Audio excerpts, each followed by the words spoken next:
ಇಂದು ಬೆಂಗಳೂರಿನಲ್ಲಿ ಕೇಂದ್ರ ರೇಷ್ಮೆ ಮಂಡಳಿಯ 76ನೇ ಸಂಸ್ಥಾಪನಾ ದಿನಾಚರಣೆ ಮಹೋತ್ಸವ ಯಶಸ್ವಿಯಾಗಿ ಜರುಗಿತು. Central Silk Board celebration of 76th Foundation Day was successfully held in Bangalore. Many dignitaries witnesses the program. Reshme Krishi, sericulture has a vast market in Indian farming and having a good pricing to the farmers.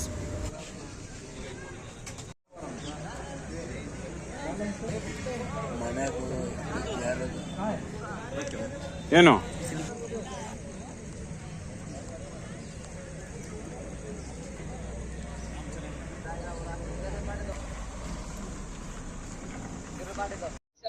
ನನ್ನ ಹೆಸರು ಶ್ರೀನಿವಾಸ್ಲು ಅಂತೇಳಿ. ನಾನು RIC Chitradurga ವಿಜ್ಞಾನಿಯಾಗಿ ಕೆಲಸ ಮಾಡ್ತಾ ಇದ್ದೀನಿ. ನಮಗೆ Chitradurga best district performer ಅಂತ ಕೊಟ್ಟಿದ್ದಾರೆ, ನನ್ನ ರೇಷ್ಮೆ ನನ್ನ ಹೆಮ್ಮೆ ಅಂಥೇಳಿ. ಈ ಅಭಿಯಾನದಲ್ಲಿ 129 ಡಿಸ್ಟಿಕಲ್ಲೇ ಕವರ್ ಇತ್ತು. ಅದರಲ್ಲೂ ಕರ್ನಾಟಕದಲ್ಲೇ ನಮ್ಮ ಡಿಸ್ಟಿಕ್ಕಿಗೆ ಬೆಸ್ಟ್ ಡಿಸ್ಟಿಕ್ ಅಂತೇಳಿ ಅವಾರ್ಡ್ ಕೊಟ್ಟಿದ್ದಾರೆ. ನಮ್ಮ ಚಿತ್ರದುರ್ಗದ ನನಗೆ ತುಂಬ ಹೆಮ್ಮೆ ಆಗ್ತಾಯಿದೆ. ಯಾಕಂದರೆ ಅಲ್ಲಿ ರೇಷ್ಮೆ ಬೆಳೆಗಾರರು ಈ ತಾಂತ್ರಿಕತೆನ ಚೆನ್ನಾಗಿ ಅಳವಡಿಸ್ಕೊಂಡ್ಬಿಟ್ಟು ಅತಿ ಉತ್ತಮವಾಗಿ ಬೆಳೆ ತೆಗೆದು ಇವತ್ತು ಕರ್ನಾಟಕದಲ್ಲೇ ಅತಿ ಹೆಚ್ಚು ರೇಟ್ಗೆ ಅವ್ರದ್ದು ಮಾರಾಟ ಆಗಿಬಿಟ್ಟು ಒಳ್ಳೆ ಸಂತೋಷವಾಗಿದ್ದಾರೆ. ನನ್ನ ಹೆಸರು ಡಾಕ್ಟರ್ ನರೇಶ್ ಬಾಬು ಅಂತ, ಜಾಯಿಂಟ್ ಸೆಕ್ರೆಟರಿ ಟೆಕ್ನಿಕಲ್ ಕೇಂದ್ರ ರೇಷ್ಮೆ ಮಂಡಳಿಯಲ್ಲಿ. ನಾವು ಈ ವರ್ಷ 76ನೇ ನಮ್ಮ ಸಂಸ್ಥಾಪನಾ ದಿನಾಚರಣೆಯನ್ನು GKVKಯಲ್ಲಿ ಆಚರಿಸ್ತಾ ಇದ್ದೇವೆ. ಇವತ್ತು ಈ ಕಾರ್ಯಕ್ರಮಕ್ಕೆ ಮಾನ್ಯ ಲೋಕಸಭಾ ಸದಸ್ಯರು ಚಿಕ್ಕಬಳ್ಳಾಪುರ ಕ್ಷೇತ್ರ ಡಾಕ್ಟರ್ ಕೆ ಸುಧಾಕರ್ ಅವರು ನಮ್ಮ ಕೇಂದ್ರ ರೇಷ್ಮೆ ಮಂಡಳಿಯ ಅಧ್ಯಕ್ಷರು, ಮಂಡಳಿಯ ಸದಸ್ಯರಾಗಿದ್ದಾರೆ. ಮತ್ತು ಇನ್ನೊಬ್ಬ ಸದಸ್ಯರಾದಂಥ ಲಕ್ಷ್ಮೀನಾರಾಯಣರವರು, ಲೋಕಸಭಾ ಸದಸ್ಯರು, ಅನಂತಪುರ ಲೋಕಸಭಾ ಕ್ಷೇತ್ರ. ಮತ್ತು ನಮ್ಮ joint secretary ministry of textile ಅವರು ಸಹ ಈ ಕಾರ್ಯಕ್ರಮದಲ್ಲಿ ಭಾಗವಹಿಸಿ, ಮತ್ತು ನಮ್ಮ ಸದಸ್ಯ ಸಚಿವರಾದಂತಹ ಶಿವಕುಮಾರ್ ಅವರು ಈ ಕಾರ್ಯಕ್ರಮದಲ್ಲಿ ಭಾಗಿಯಾಗಿದ್ದರು. ಬೆಳಗ್ಗೆ ನಾವು ಈ ಕಾರ್ಯಕ್ರಮದಲ್ಲಿ ತುಂಬ ಅವಾರ್ಡ್ಗಳನ್ನು ಕೊಟ್ಟಿದ್ದೇವೆ. ಮೇರಾ ರೇಷಮ್ ಮೇರಾ ಅಭಿಮಾನ್ ಅಂತ ಒಂದು ಕಾರ್ಯಕ್ರಮವನ್ನು ಕೇಂದ್ರ ರೇಷ್ಮೆ ಮಂಡಳಿ ಈ ಒಂದು ತಂತ್ರಜ್ಞಾನ ನಾವು ಏನು ಡೆವಲಪ್ ಮಾಡಿರ್ತೀವಿ ಅದನ್ನು ರೈತರಿಗೆ ಇದಾಗ್ತಾಯಿದೆ. ಇವತ್ತಿನ ಈ ಕಾರ್ಯಕ್ರಮದಲ್ಲಿ ಮುಖ್ಯ ಕಾರ್ಯಕ್ರಮಗಳೇನೆಂದರೆ ಅವಾರ್ಡ್ ಮೇರಾ ರೇಷಮ್ ಮೇರಾ ಅಭಿಮಾನ್, ಅದರಲ್ಲಿ ವಿವಿಧ 10 ರಾಜ್ಯಗಳಿಗೆ ನಾವು ಅವಾರ್ಡನ್ನು ಕೊಟ್ವಿ. ಅದರಲ್ಲಿ ಕರ್ನಾಟಕ ಸಹ ಅವಾರ್ಡನ್ನು ಪಡ್ಕೊಂಡಿದೆ. ಅದಾದ ನಂತರ ನಮ್ಮ ಸೆಂಟ್ರಲ್ ಸಿಲ್ಕ್ ಬೋರ್ಡಿನ ಅಧಿಕಾರಿಗಳಿಗೆ ಬೆಸ್ಟ್ ಪರ್ಫಾರ್ಮೆನ್ಸ್ ಬಟ್ಟಿತ್ತು, ಅವರಿಗೆ ನಾವು ಅವಾರ್ಡ್ಗಳನ್ನು ಕೊಟ್ವಿ. ಅದ ನಂತರ ಮೇರಾ ರೇಷಮ್ ಮೇರಾ ಅಭಿಮಾನ್, ಕನ್ನಡದಲ್ಲಿ ನಮ್ಮ ರೇಷ್ಮೆ ನಮ್ಮ ಹೆಮ್ಮೆ ಅಂತ ಒಂದು ಕಾರ್ಯಕ್ರಮವನ್ನು ನಾವು ಹಮ್ಮಿಕೊಂಡಿದ್ವಿ. ಆ ಕಾರ್ಯಕ್ರಮದಲ್ಲಿ 129 ಡಿಸ್ಟಿಕ್ಗಳನ್ನು ಭಾರತದಾದ್ಯಂತ ತೆಗೆದುಕೊಂಡು ನಮ್ಮದಲ್ಲಿ 11 ಡಿಸ್ಟಿಕ್ಗಳನ್ನು ತಗೊಂಡಿದ್ವಿ. ಆ ಡಿಸ್ಟಿಕ್ಗಳಲ್ಲಿ ನಮ್ಮ ವಿಜ್ಞಾನಿಗಳು ಮತ್ತು ಸ್ಟೇಟ್ ಸೆರಿಕಲ್ಚರ್ ಡಿಪಾರ್ಟ್ಮೆಂಟಿನ ಡಿಸ್ಟಿಕ್ ಆಫೀಸರ್ಸ್ ಅಂದರೆ ಡೆಪ್ಟಿ ಡೈರೆಕ್ಟರ್ ಇರ್ತಾರೆ. ಸಹಯೋಗಿತ್ವದಲ್ಲಿ ಆಲ್ಮೋಸ್ಟ್ 1200ಕ್ಕೂ ಹೆಚ್ಚು ಕಾರ್ಯಕ್ರಮಗಳನ್ನು ಆಯೋಜಿಸಿ 75,000ಕ್ಕೂ ಹೆಚ್ಚು ಜನ ರೈತರಿಗೆ ನಾವು ತರಬೇತಿಗಳನ್ನು ಇದನ್ನು ಕೊಟ್ಟಿದ್ದೇವೆ. ಅವರಿಗೆ ಅದರಲ್ಲಿ ಒಂದು 25 ಜನಗಳನ್ನು ಸೆಲೆಕ್ಟ್ ಮಾಡಿ ಅವರಿಗೆ ನಾವು ಅವಾರ್ಡನ್ನು ಕೊಟ್ವಿ. ಈ ಒಂದು ಕಾರ್ಯಕ್ರಮದ ಮೇನ್ ಉದ್ದೇಶ ಏನಂತಂದರೆ ಲ್ಯಾಬಲ್ಲಿರ್ತಕ್ಕಂಥ ಟೆಕ್ನಾಲಜಿಗಳು ರೈತರ ಹೊಲದಲ್ಲಿ ತಲುಪಲಿ ಅನ್ನೋದು ಒಂದು ಮುಖ್ಯ ಉದ್ದೇಶದಿಂದ, ಮತ್ತು ನಾವು ತಪ್ಪುಗಳನ್ನು ಅವ್ರ ಮೇಲೆ ಇದು ಮಾಡೋದು ಬಿಟ್ಟು ಎಲ್ಲರೂ ಸಹಭಾಗಿತ್ವದಲ್ಲಿ, ಅಂದರೆ ಸ್ಟೇಟ್ ಸೆರಿಕಲ್ಚರ್ ಡಿಪಾರ್ಟ್ಮೆಂಟು, ನಮ್ಮ ತಂತ್ರಜ್ಞಾನ ಇವರು ಮತ್ತು ರೈತರು ಸಹಯೋಗಿತ್ವದಲ್ಲಿ ಈ ಕಾರ್ಯಕ್ರಮವನ್ನು ನಡೆಸ್ಕೊಂಡು ಹೋಗೋದು ಮುಖ್ಯ ಉದ್ದೇಶ. ನಿಮ್ಮ ರೇಷ್ಮೆ ಮಂಡಳಿಯಿಂದ ರೈತರಿಗೆ ಏನೇನು ಟೆಕ್ನಿಕಲ್ ಇರ್ಬೋದು, ತಾಂತ್ರಿಕತೆ ಇರ್ಬೋದು, ಏನೇನು ಸೌಲಭ್ಯಗಳಿದೆ ಸರ್ ನಿಮ್ಮ ಕಡೆ? ನೋಡಿ, ನಾವು ಕೇಂದ್ರ ರೇಷ್ಮೆ ಮಂಡಳಿ ಸಿಲ್ಕ್ ಸಮಗ್ರ ಯೋಜನೆಯನ್ನು ನಾವು ಅನುಷ್ಠಾನಕ್ಕೆ ಮಾಡ್ತೀವಿ. ಅದರಲ್ಲಿ ರೈತರಿಗೆ ಬೇಕಾಗಿರ್ತಕ್ಕಂಥ ಎಲ್ಲ ಸಲಕರಣೆಗಳು, ರೇರಿಂಗ್ ಹೌಸ್ ಆಗಿರ್ಬೋದು, ಮತ್ತು ಮಲ್ಬರಿ ಪ್ಲಾಂಟೇಷನ್, ಹಿಪ್ಪನೇರಳೆ ಪ್ಲಾಂಟೇಷನ್ ಮಾಡೋದಕ್ಕೆ, ರೇರಿಂಗ್ ಹೌಸ್ ಕಟ್ಕೊಳ್ಳೋಕ್ಕೆ ಅಂದರೆ ಉಳುಮನೆಗಳನ್ನು ಕಟ್ಕೊಳ್ಳೋದಕ್ಕೆ, ಮತ್ತು ರೇರಿಂಗ್ ಸಲಕರಣೆಗಳನ್ನು ಎಲ್ಲವನ್ನು 50% ದುಡ್ಡನ್ನು ಕೇಂದ್ರ ರೇಷ್ಮೆ ಮಂಡಳಿ ಮುಖಾಂತರ ಭಾರತ ಸರ್ಕಾರ ಸ್ಟೇಟ್ಗಳಿಗೆ ಕೊಡ್ತದೆ, ರಾಜ್ಯಗಳಿಗೆ ಕೊಡ್ತದೆ. ರಾಜ್ಯಗಳು ತಮ್ಮ 25% ಕೊಟ್ಟು ಅವರು ಎಲ್ಲ ತಂತ್ರಜ್ಞಾನಗಳನ್ನು ರೈತರ ಹೊಲಕ್ಕೆ ಮತ್ತು ರೀಲರ್ಗಳಿಗೆ ಮತ್ತು ವ್ಯೂವರ್ಗಳಿಗೆ ತಲುಪಿಸ್ತಾರೆ. ರೈತರು ನಿಮಗೆ ಕಾಂಟ್ಯಾಕ್ಟ್ ಮಾಡಬೇಕಂದ್ರೆ ಎಲ್ಲಿ ಸರ್? ನೋಡಿ, ಈ ನಮ್ಮ ಕೇಂದ್ರ ರೇಷ್ಮೆ ಮಂಡಳಿ 59 ವಿವಿಧ ಶಾಖೆಗಳು ಭಾರತದಾದ್ಯಂತ ಇದೆ. ಈಗ ಮೈಸೂರಲ್ಲಿ ಒಂದು ಇನ್ಸ್ಟಿಟ್ಯೂಟ್ ಇದೆ. ಮೈಸೂರು ಇನ್ಸ್ಟಿಟ್ಯೂಟ್ ಅಂದರೆ ಮೋರ್ ದೆನ್ ಒಂದು 20-25 ಅವರು ಯೂನಿಟ್ಗಳಿದೆ. ಅದು ಕರ್ನಾಟಕ, ಆಂಧ್ರ, ತಮಿಳುನಾಡು, ಮಹಾರಾಷ್ಟ್ರ ಎಲ್ಲ ಕಡೆನೂ ನಮ್ಮ ಒಂದು ಯೂನಿಟ್ಗಳಿದೆ. ಅಲ್ಲಿನ ಇರ್ತಕ್ಕಂಥ ನಮ್ಮ ವಿಜ್ಞಾನಿಗಳು ಫೋನ್ ನಂಬರ್ಗಳು ನಮ್ಮ ವೆಬ್ಸೈಟ್ಗಳಲ್ಲಿ ಸಿಗ್ತವೆ. ಅವರು ರೈತರು ಕಾಂಟ್ಯಾಕ್ಟ್ ಮಾಡ್ಬೋದು. ಮತ್ತು ಆ ಒಂದು ಲೊಕೇಶನ್ ಬೇಸ್ಡ್ ನಮ್ಮ ರೈತರು ಮತ್ತು ನಮ್ಮ ವಿಜ್ಞಾನಿಗಳು ವಾಟ್ಸಪ್ ಮುಖಾಂತರ ಆ ಒಂದು ಗ್ರೂಪಲ್ಲಿ ಇನ್ಫಾರ್ಮೇಷನ್ ಶೇರ್ ಮಾಡ್ಕೊತಾರೆ. ನಿಮ್ಮ ರೈತರಿಗೆ ಏನು ಸಂದೇಶ ಸರ್? ಇವತ್ತಿನ ಸಂದೇಶ ಏನಂತಂದ್ರೆ, ನಾವು 75 ವರ್ಷ ಪೂರೈಸಿ ವಿವಿಧ ತಂತ್ರಜ್ಞಾನಗಳನ್ನು ಡೆವಲಪ್ ಮಾಡಿದ್ದೇವೆ. ಮತ್ತು ಮುಂಬರುವ ಕಾಲದಲ್ಲಿ ಈ ಕ್ಲೈಮೇಟ್ ಚೇಂಜು ಇದಂತ ಆಗ್ತಿರ್ತಕ್ಕಂಥ ಈ ನಿಟ್ಟಿನಲ್ಲಿ ಹೊಸ ಹೊಸ ತಂತ್ರಜ್ಞಾನಗಳು ರೈತರಿಗೆ ನಾವು ಕೊಟ್ಟು, ಅವರಿಗೆ ಈಗ ಕಾಸ್ಟ್ ಆಫ್ ಕಲ್ಟಿವೇಷನ್ ಜಾಸ್ತಿ ಆಗ್ತಾ ಇದೆ, ಅವನ್ನೆಲ್ಲ ಯಾವ ರೀತಿ ರಿಡ್ಯೂಸ್ ಮಾಡಿ ಈ ಸಿರಿಕಲ್ಚರಲ್ಲಿ ಯಾವ ರೀತಿ ಉಳ್ಕೊಳ್ಬೇಕು, ಅವರು ಇಲ್ಲ ಅಂತಂದರೆ ಬಿಟ್ಟು ಹೋಗ್ಬಿಡ್ತಾರೆ, ಯಾವ ರೀತಿ ಉಳ್ಕೊಳ್ಬೇಕು ಆ ಒಂದು ತಂತ್ರಜ್ಞಾನಗಳನ್ನು ನಮ್ಮ ಇಲ್ಲಿನ ವಿಜ್ಞಾನಿಗಳು ಹೊಸ ಹೊಸ ಸಂಶೋಧನೆ ಮಾಡಿ ಅಭಿವೃದ್ಧಿಪಡಿಸಿ ರೈತರ ಹೊಲಗಳಿಗೆ ತಲುಪಿಸ್ತವೆ. ಅದೇ ರೀತಿ ಈ ಸಿರಿಕಲ್ಚರಲ್ಲಿ ಫಾರ್ಮರನ್ನು ಉಳಿಸ್ಕೊಳ್ಳೋದಕ್ಕೆ ನಮ್ಮ ಸತತ ಪ್ರಯತ್ನ ಇರ್ತದೆ. ಸರ್, ಇವತ್ತು ನಮ್ಮ ಹೆಸರು ಡಾಕ್ಟರ್ ನರೇಶ್ ಬಾಬು ಅಂತ, ಜಾಯಿಂಟ್ ಸೆಕ್ರೆಟರಿ. ನನ್ನ ಹೆಸರು ಡಾಕ್ಟರ್ ವಿಶಾಖಾ ಜೀವಿ ಅಂತ, ಸೈಂಟಿಸ್ಟ್ ಸಿ.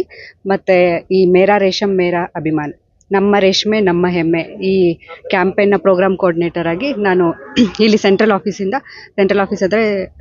ಬ್ಯಾಂಗ್ಳೂರಿಂದ ಇಲ್ಲಿ 129 ಡಿಸ್ಟ್ರಿಕ್ಟ್ಸ್ ಮತ್ತು 26 ಸ್ಟೇಟ್ಸ್ನ ನಾನು ಇಲ್ಲಿಂದ ಕೋಆರ್ಡಿನೇಟ್ ಮಾಡ್ತಾ ಇದ್ದೀನಿ. ಎಷ್ಟು ಜನ ಬಂದಿದ್ರು ಮೇಡಮ್ ಎಲ್ಲ ಟೋಟಲ್?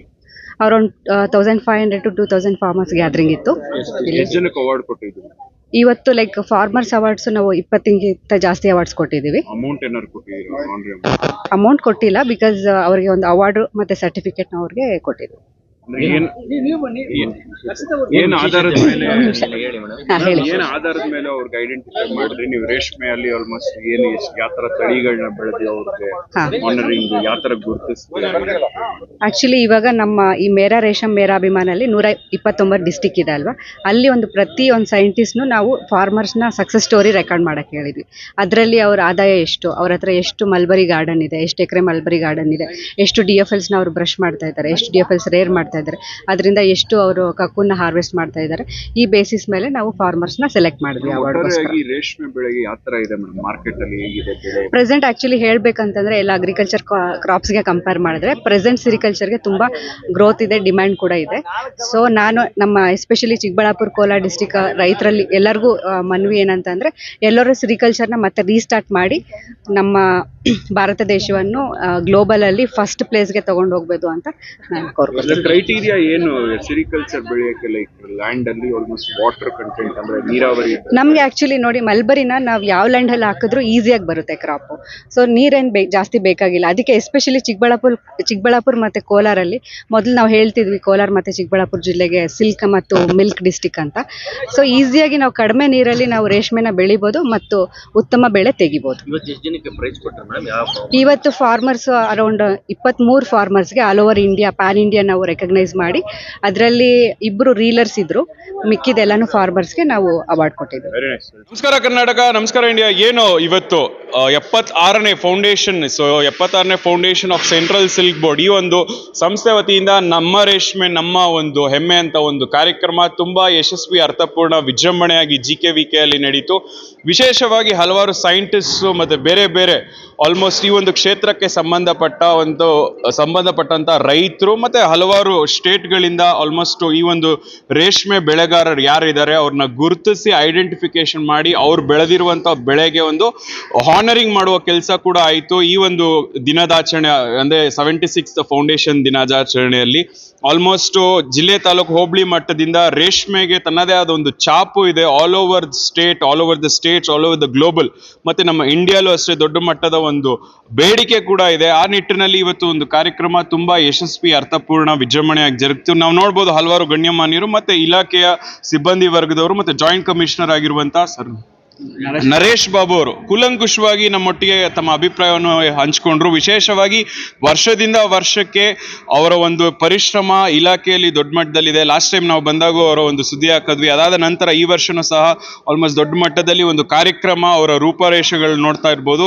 ಗ್ರಾಫ್ ಇನ್ಕ್ರೀಸ್ ಆಗ್ತಾ ಹೋಗ್ತಾ ಇದೆ. ಇದೇ ತರನೇ ಮುಂಬರುವ ದಿನಗಳಲ್ಲಿ ಯಶಸ್ವಿ ಕಾರ್ಯಕ್ರಮ ಆಯೋಜಿಸುವ ಮುಖಾಂತರ, ಯಾಕಂದ್ರೆ ರೈತರು ದೇಶದ ಬೆನ್ನೆಲುಬು ಅಂತ ಹೇಳ್ತೀವಿ, ಅನ್ನದಾತ ಸುಖೀಭವ ಅಂತ ಹೇಳ್ತೀವಿ, ಅಂತ ಒಂದು ರೈತರಿಗೆ ಸಪೋರ್ಟ್ ಮಾಡೋ ನಿಟ್ಟಿನಲ್ಲಿ ಕೆಲಸಗಳಾಗಬೇಕು. ಹೆಚ್ಚೆಚ್ಚು ಕಾರ್ಯಕ್ರಮಗಳು ಸರ್ಕಾರದ ವತಿಯಿಂದ ಆಗಿರ್ಬೋದು, ಕೇಂದ್ರ ಹಾಗೂ ರಾಜ್ಯ ಸರ್ಕಾರದ ವತಿಯಿಂದ ಕೂಡ ನಡೀಬೇಕು. ಅಂತ ಒಂದು ಕಾರ್ಯಕ್ರಮ ಯಶಸ್ವಿಯಾಗಿ ನಡೀಬೇಕು. ಮುಂಬರುವ ದಿನಗಳಲ್ಲಿ ರೈತರಿಗೆ ನೆಮ್ಮದಿಯಾಗಿ ಬದುಕುವಂತ ಒಂದು ಸೌಲಭ್ಯಗಳು, ಸೌಕರ್ಯಗಳು ಕಲ್ಪಿಸ್ಬೇಕು. ಆ ನಿಟ್ಟಿನಲ್ಲಿ ಕೆಲಸಗಳಾಗಬೇಕಾಗತ್ತೆ. ಅವ್ರು ಬೆಳೆದುವಂತ ಯಾವುದೇ ಒಂದು ಬೆಳೆ ಆಗಿರ್ಬೋದು ಮತ್ತೆ ಪದಾರ್ಥಗಳು ಯಾವುದೇ ಆಗಿರ್ಬೋದು, it may be anything, vegetables ಇರ್ಬೋದು, ಫ್ರೂಟ್ಸ್, ಎಲ್ಲಾ ತರ ಒಂದು ಬೆಳೆಗೆ ಒಂದು GKVK ಆಲ್ಮೋಸ್ಟ್ ಅವಾಗಿಂದನೂ ಇದೇ ಒಂದು ಎಲ್ಲಾ ತರ ಒಂದು ಡೆವಲಪ್ಮೆಂಟ್ಸ್ಗೆ ಒಂದು ದೊಡ್ಡ ಮಟ್ಟದ ಒಂದು ಕೊಡುಗೆ ಕೊಟ್ಟಿರುವಂತ ಒಂದು ಇಲಾಖೆ ಮತ್ತೆ ಸಂಸ್ಥೆ ಅಂತಾನೆ ಹೇಳ್ಬೋದು. ಆ ನಿಟ್ಟಿನಲ್ಲಿ ತುಂಬಾ ಯಶಸ್ವಿ ಕಾರ್ಯಕ್ರಮ ಇವತ್ತಾಗಿತ್ತು.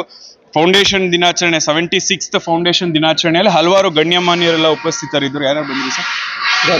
ಸುಧಾಕರ್ ಅವರು, ವಿಶೇಷವಾಗಿ ಚಿಕ್ಕಬಳ್ಳಾಪುರ ಸಂಸದರು ಅವರು ಬಂದಿದ್ರು, ಮತ್ತೆ ಹಲವಾರು, ಮತ್ತೆ ಅಲ್ಲಿ ವಿಶೇಷವಾಗಿ ಚಿಕ್ಕಬಳ್ಳಾಪುರ ಒಂದು ಸ್ಟೇಟ್ ಅಲ್ಲಿ ಮತ್ತೆ ಹಾವೇರಿ ಒಬ್ಬ ರೈತರು, ಅಲ್ಲಿ ಇರೋ ಇಬ್ರು ಒಂದು ರೈತರನ್ನ ಗುರುತಿಸಿ ಅವಾರ್ಡ್ ಕೂಡ ಕೊಡಲಾಯಿತು ಅವ್ರಿಗೆ. ಸೊ ಈ ಒಂದು ಕೆಲಸ, ಈ ಒಂದು ಕಾರ್ಯಕ್ರಮ ತುಂಬಾ ಯಶಸ್ವಿಯಾಗಿ ಜರುಗಿತು. ಇದಾಗಿತ್ತು ಇವತ್ತಿನ ವಿಶೇಷ ವರದಿ. ನಮಸ್ತೆ.